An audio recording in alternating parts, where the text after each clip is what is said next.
Welcome to the Australian Sailing Rescue tutorial for kite foiling. Foiling is rapidly growing at clubs across the country. With this growth come extra safety precautions that you need to be aware of, especially when acting in close proximity to the equipment or in rescue situations. With many of the foiling classes, the sailors are generally used to being in the water and self-sufficient. Both Learn to Kite and Learn to Wing courses place a high importance on self-rescue. However, there are still plenty of times where your club's safety personnel and coaches may need to provide assistance.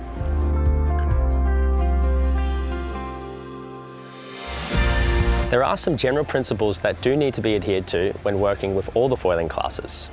Before we get started on each specific discipline, let's go over a few of the things you do need to be aware of when it comes to foiling equipment. The foils are sharp and fragile.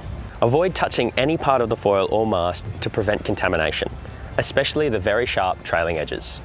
Don't kick your legs around when in the water next to a foil or board. Always rest the foil on the ground and on a soft surface when it is attached to a board. Never turn your board over when launching until there is sufficient water to prevent grounding. This includes allowing for sinkage when you stand on the board. When returning to shore, do not run the foil aground. Step or jump off in sufficiently deep water safely. Never place foils near the sails in the boat park and avoid putting a kite foil downwind of a kite. Ask for help to attach the rig to the board if you are in danger of resting the foil on hard or sharp surfaces. Simply put, damage or contamination to a foil can actually increase the chance of an unsafe crash and injury to the sailor. When coaching from a rib, it is important that you have the standard safety equipment as normally required. However, when coaching foil classes, there is extra equipment that you may want to consider. Always ensure that you have life jackets and a kill cord, your standard first aid kit, radio or other appropriate form of communication fully charged, tourniquets and an inflatable boot. A good example of this is the first aid kits that are carried by the NACRA class. Today we're going to cover 3 scenarios that you will likely encounter while coaching foiling classes. The first scenario is going to be for general assistance, either for communication or coaching purposes. The second scenario is where the sailor is injured and may require first aid or to be detached from their equipment. And the third scenario is a situation where there has either been gear failure or the breeze has dropped, and the sailor will require assistance to get themselves and their equipment back to port. Kite rescue safety. If you think the sailor may need assistance, try to communicate visually to let them know you're about to approach. Ensure you approach the sailor and their kite from upwind, being aware of any loose kite lines that may fail your propeller. This will ensure you can approach the sailor safely and eject their kite as needed to deal with the situation at hand.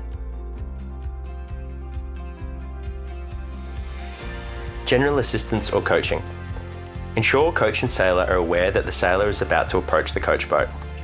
With the boat facing 90 degrees to the wind and in neutral, the kite foiler approaches the coach boat slowly from slightly downwind, ensuring the board touches the water at least 2 boat lengths away from the coach boat. Assist is needed to stop the sailor. When leaving, ensure the sailor foils away from the engine. Keep sailors on the downwind side of the boat at all times. If the sailor isn't comfortable to come and sit on the boat, follow the same steps as mentioned before, but have the sailor come to a stop in the water within talking distance of the coach boat. From here you can manoeuvre around to better assist the sailor. However, ensure the sailor is always on the downwind side of the boat. General rescue approach. When you suspect a rescue may be needed, follow the steps mentioned earlier to safely approach the sailor and their equipment, being especially careful to look out for the kite lines. Check in to see whether the sailor needs assistance, and if a pickup is required, it's time to release the kite using the eject system. Help the sailor on board so you can start the on-water pack-up process with their assistance. If you need to approach the kite with the coach boat, approach from an angle slightly downwind of the kite to ensure you don't run over kite lines which are likely to be drifting on the upwind side. Carefully bring the kite on board the boat and start the pack-up process. Rescuing an injured sailor. Follow the same steps as before, remembering that if someone is injured, you may not have the same feedback or communication ability from the sailor. Verify the sailor needs you there to assist and assess the situation. Once you've approached the sailor, release the kite and bring them on board. If the injury is serious or requires urgent attention, leave the equipment, ensure the sailor is safe and seek further support as necessary.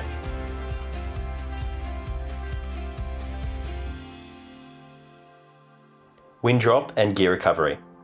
We will go over this process with two types of kite, a leading edge inflatable and a ram air foil kite. Leading edge inflatables.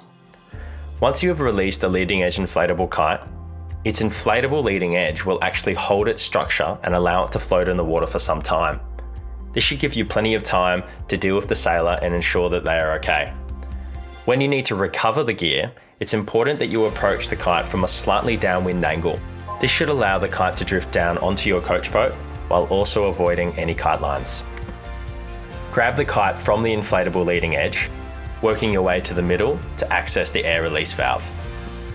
Release the air from the kite and then start folding or rolling it up to ensure that it fits in the vessel and you can recover it. Next up, you want to bring all 4 kite lines in. Ensure all the lines are brought into the boat. This bit can get messy if you rush it, so do your best to keep them tidy. Foil kites won't hold their structure once they are released and can also take on water. So retrieving them as soon as possible is best so they don't get too heavy. Ideally, approach the kite from slightly downwind to ensure you don't run over the kite lines. Release the air valve, which is often found in the trailing edge or centre of the kite. Do your best to roll up the kite and bring the kite lines in, ensuring they avoid the propeller. Rolling up the lines straight away can assist for a quick relaunch later. Now it's time to go and get the board. Approaching the board slowly is key. Ideally, coming to a complete stop, securing the board against the coach boat before slowly moving the foil out of the water so that the foil comes away from you initially.